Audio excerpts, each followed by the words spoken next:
Hey there, y'all. You know those type of albums that you can put on while you're cleaning the house or working on the car or driving down the road?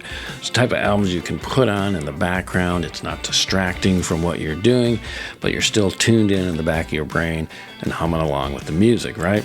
Well, that's how I would kind of describe Bride's 1994 album, Scarecrow Messiah, which has just been reissued on vinyl and CD by Girder Records and Capital Christian Music Group.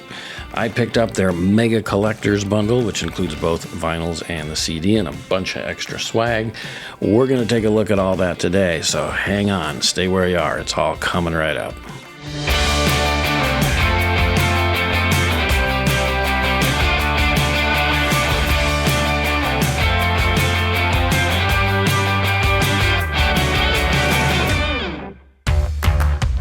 Hey there, y'all. Welcome back to another Tim Talks Christian Rock. Tim Risto here. Hope you're doing awesome today, and may God bless your day going forward from here. Today, we're going to take a look at this awesome Mega Collectors Bundle offered through Girder Records and Capital Christian Music Group, featuring Bride's 1994 album, Scarecrow Messiah. This is actually a really cool collector's bundle. I've got it here behind me. Here it is right here. We'll go ahead and go through this bundle. I'll tell you everything that is featured in the bundle, everything that you get with it. We'll look at each of the individual items, including the vinyl and CDs, show you all that good stuff. We'll talk about it. We'll also briefly look at the listing over at Girder so you can see what they have to say about it and what the current going price is for it. But before we get into all that, I thought it'd be good to kind of lay the groundwork a little bit for Bride and this particular album. The musical stylings of it, when it occurred in the Bride discography, and all that good stuff. So let's start with that. Let's talk about where and when the album falls within Bride's discography, right? Most Bride fans know that Bride has always strived to kind of reinvent itself, challenge themselves musically and lyrically as they've progressed over the years, never to rest on their laurels for very long. They're always trying to do something a little bit different within their heavy metal hard rock sound that they've developed.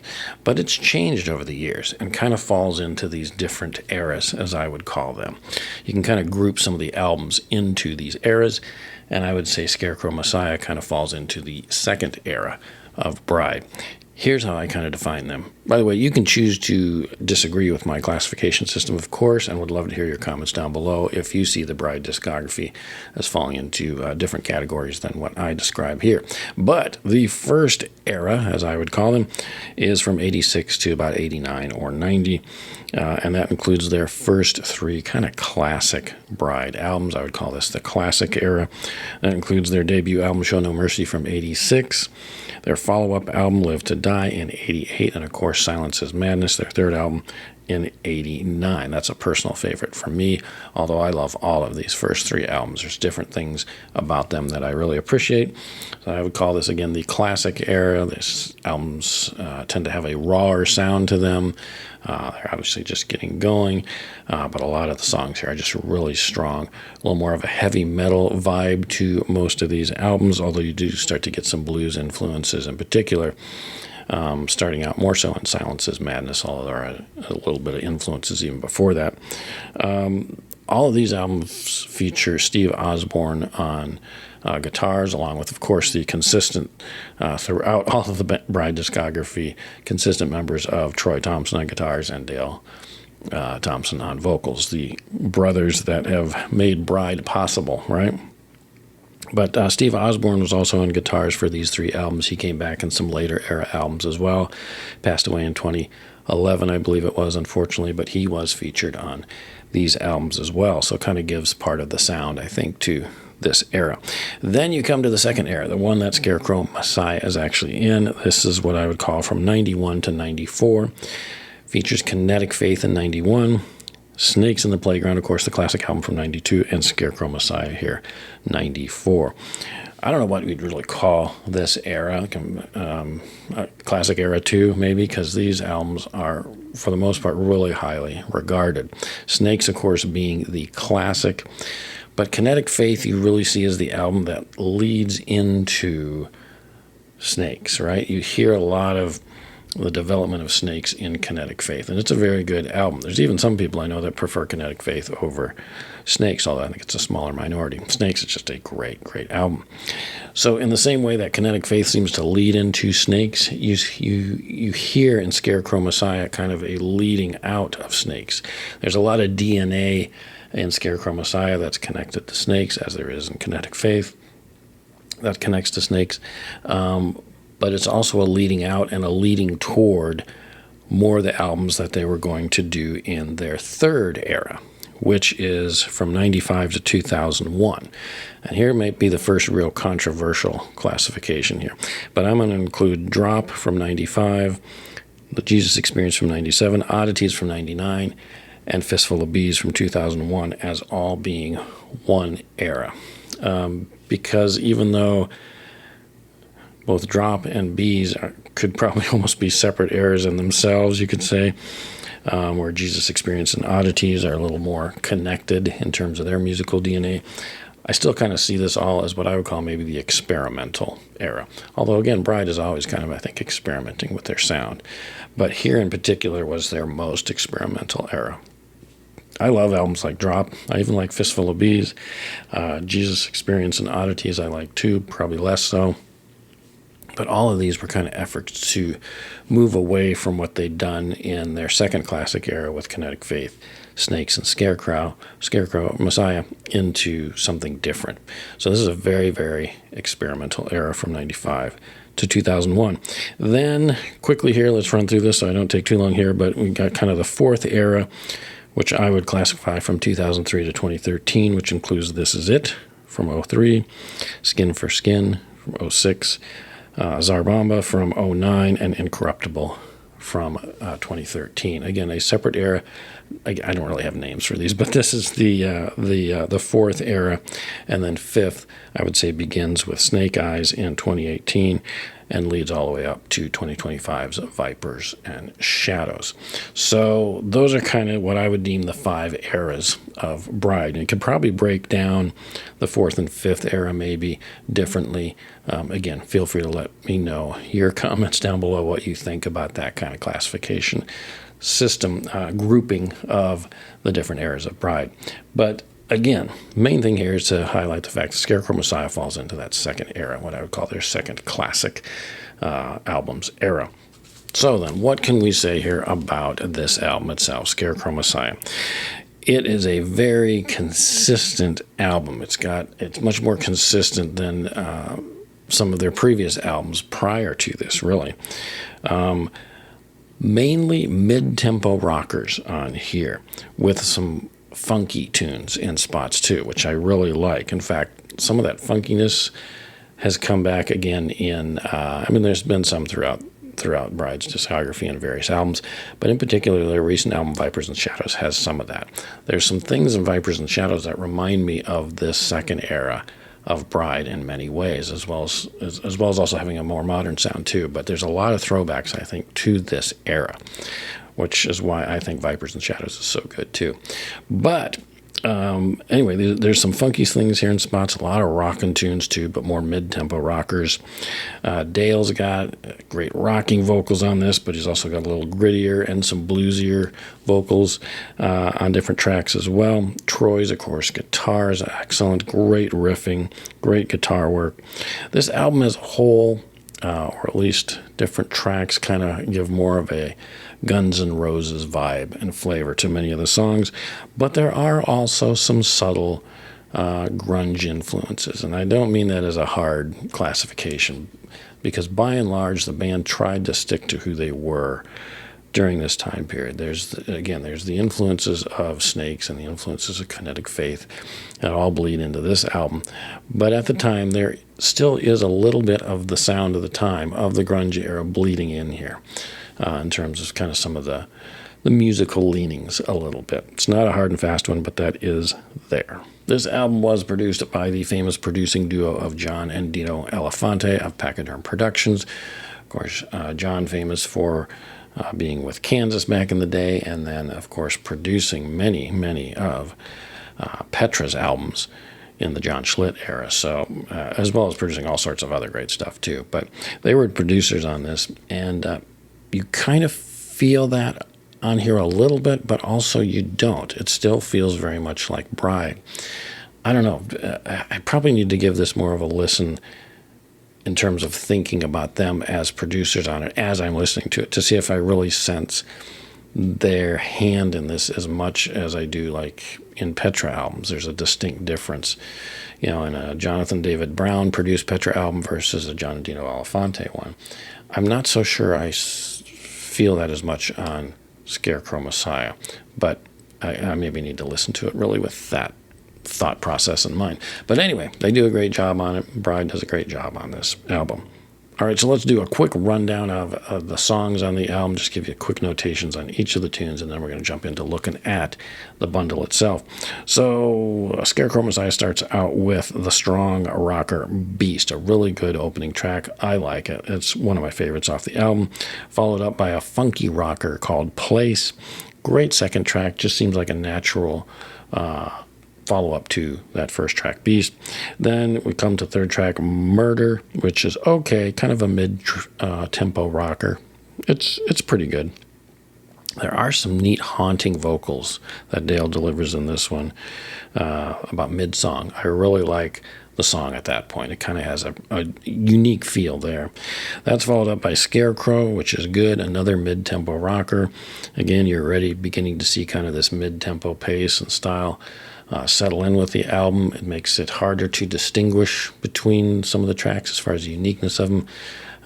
Snakes in the Playground, each track is kind of very unique in many ways.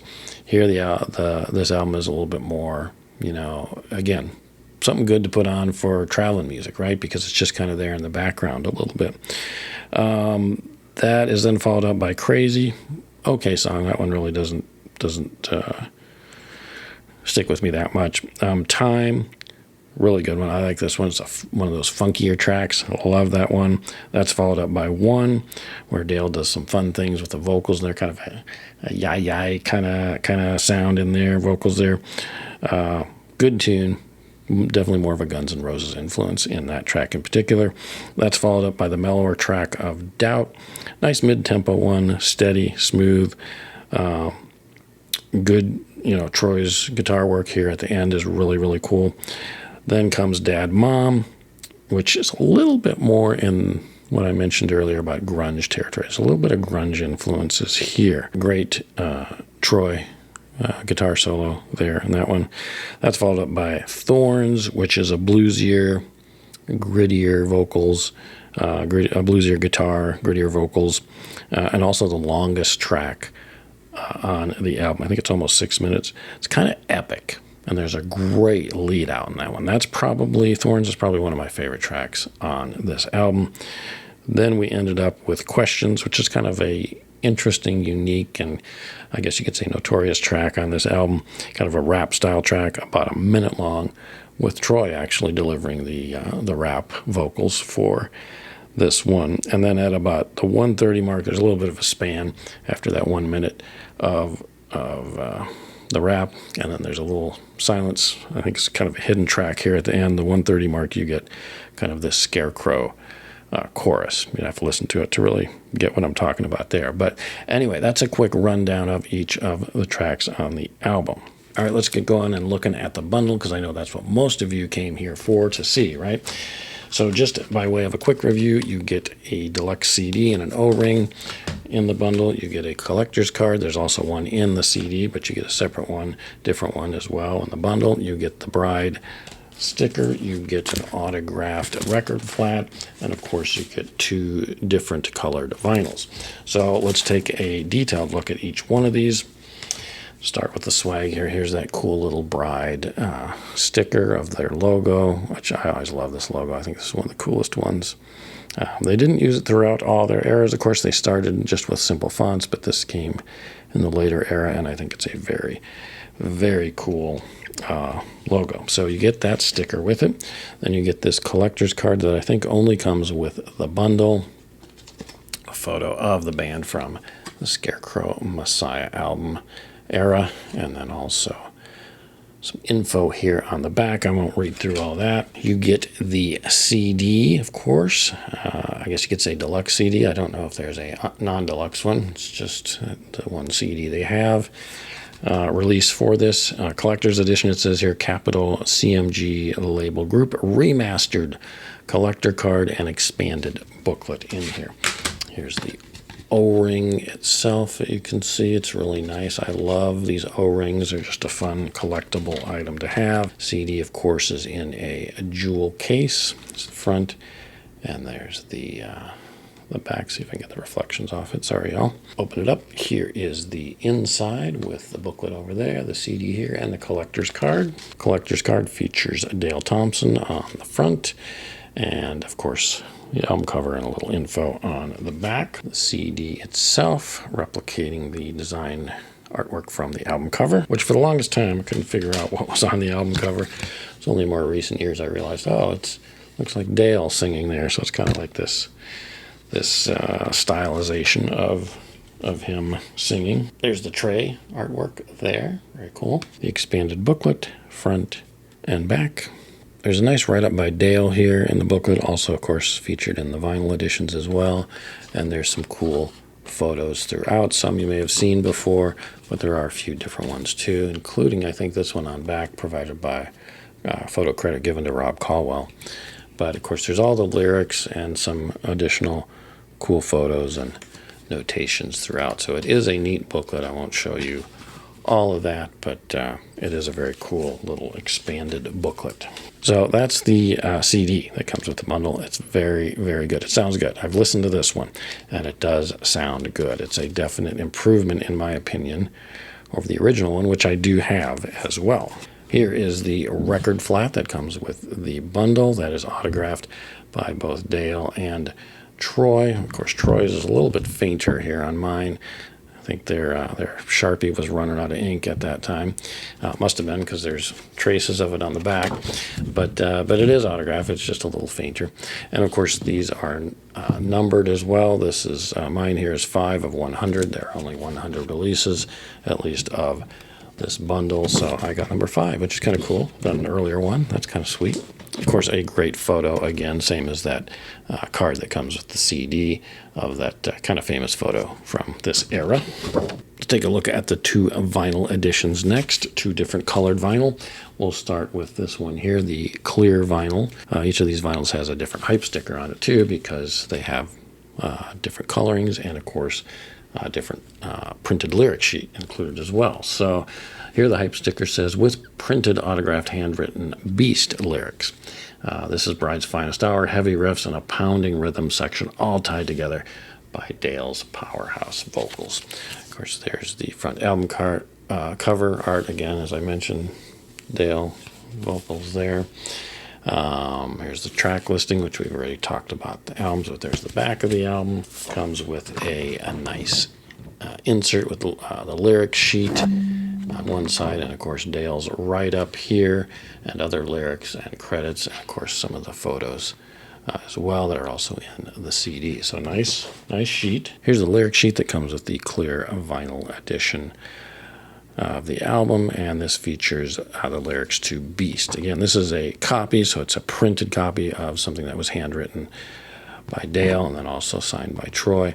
So kind of neat to have, assumedly handwritten in Dale's handwriting, and then autographed again by both of them at the bottom. So kind of neat to have and neat to read over. The vinyl comes in a paper and polyurethane sleeve. Here is the clear one, side A, right there. Again, very nice clear vinyl.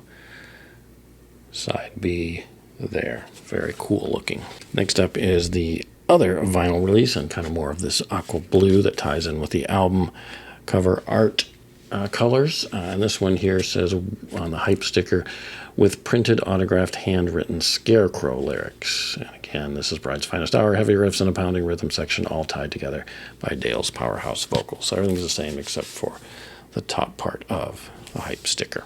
So this one again is the same lyric sheet as the other vinyl, obviously. Again, a black paper and polyurethane sleeve, but this time in this gorgeous blue and white kind of marbleized vinyl. Very cool edition. It's probably my favorite of the two vinyls as far as the look goes, but they're both very cool. But I do like this kind of blue hue to this one. It's really cool looking. And finally, again, the lyric sheet that comes with this one is for the song Scarecrow. And again, handwritten, printed copy with Dale and Troy's autographs there on the bottom. So you do get something different. Each vinyl is different, not only in color, but also in terms of the little swag that comes with it, the handwritten lyric sheet. So each vinyl is different in that regard. All right, so here we are at girdermusic.com, their website with the listing for the Bride Scarecrow Messiah Mega Collector Bundle, as they call it. As you can see here, it's still listed as being on sale as of the date of the recording of this video, which is August 1st, 2025. Originally, price, of course, the list price is $123.95. They've got it on sale for $105, which is, I believe, what I paid for it as well. In stock now, of course. I got mine, like I said, a few days ago. Release date was originally July 11th. They had to move it to July 25th. I think they sent out an email explaining that there was some error or something in the song order or something to that effect, to where they need to send it back. And anyway, not that much of a shift. I think it worked out really well. They list the two editions here, of course, the Shockwave Blue Vinyl Edition and the Clear Glass Vinyl Edition. As we've gone through, they include the different lyric sheets, the autograph record flat, numbered to 100, special collector's card, number 39 in the Spikes Up series, bride-shaped die-cut sticker. First time on vinyl. That's something I failed to mention earlier, but this is the first time this album has been on vinyl. This, of course, came out in the mid-90s when vinyl really was waning. CDs were much bigger, so it was only available on CD. I can't remember if there was a cassette of it. There might have been, but originally, back in the day. But anyway, this is the first time it's on vinyl. So again, another good reason to pick up one or both of the vinyls. Mastered for vinyl, didn't say remastered, but mastered for vinyl, features a high gloss jacket and custom inner sleeve, limited to 100 copies. Again, 2025 Girder Records and officially licensed from Capitol. Band approved and supported. That's a good thing for them to note. Been issues in the past with other bands raising concerns, Striper, Whiteheart, etc. So a good thing to kind of note that they've got the full endorsement of Dale and Troy for sure. So anyway, that's all of this. Again, there's the photos here. Doug Van Pelt, who I should know, a good buddy of mine, good friend of mine. We're kind of just really getting to know each other here in more recent months, but I really like Doug. One of the things that featured on the back of the CD, it might be on the vinyl too, but on the back of the CD O-ring is a quote from him, Doug Van Pelt, of course, famous for Heaven's Metal magazine. His little soundbite quote included here says, "Where bluesy swagger meets unbridled power, Bride at the top of their game." I love that quote. That is a great soundbite, and it sums it up really well. Where bluesy swagger meets unbridled power. That's a good summation here, I think, of this album too. But there's a whole little bit here from Doug Van Pelt and from Dale Thompson as well too. So anyway, a lot of that stuff you can look at here. But if you want to pick up this bundle, I would highly recommend it. Again, only 100 copies. So I'll put a link in the description down below where you can get the album, where you can head over to girdermusic.com to pick up the album. The price will go up at some point. I don't know when that will be. So if you want to get it at the $105 price, I think it's worth it. 2 vinyls, a collector CD, the lyrics, the autographed record flat, the die-cut logo, the extra collector's card, a lot of good stuff you're getting for $105. There you go. There is a quick run-through of the bundle itself, as well as a little talking about the music and the album itself and where it all falls within the Bride discography. So what do I really think about the album itself? I think it's a good album. I love that second era, classic era of Bride almost as much as the first classic era. This fits well within that. Again, you've got that classic Snakes in the Playground in that era, of which Kinetic Faith was a good lead into. Scarecrow Messiah is an appropriate lead out to, and leading into the next era that would follow. So it's good in that regard. It fits in that second era well. There's enough of really good material in it to still make it fit well within a classic era of Bride. At the same time, probably of those 3 albums in the second era, that's probably my least favorite of the 3. I prefer Snakes, obviously, first, Kinetic Faith, and then Scarecrow Messiah. At the same time, as I was listening to this again on the CD, this is a good album. There's some good material on here, some good music, some good vocals, some good writing. So I don't mean to discount it at all. It's just not one of my all-time favorite albums, but it is a good one. Not a great one, but it is a good one. And I know there are some people it's their favorite Bride album, and that's the thing with Bride is they've got so many different kind of styles within the hard rock and metal music that they play that everybody kind of finds something that speaks to them. And for many people, it is this album. But anyway, that's what I think. For me, it's good traveling music. It's one that I've put on road trips in the past, put the original CD on and listened to this album on road trips, and it is just kind of there in the background.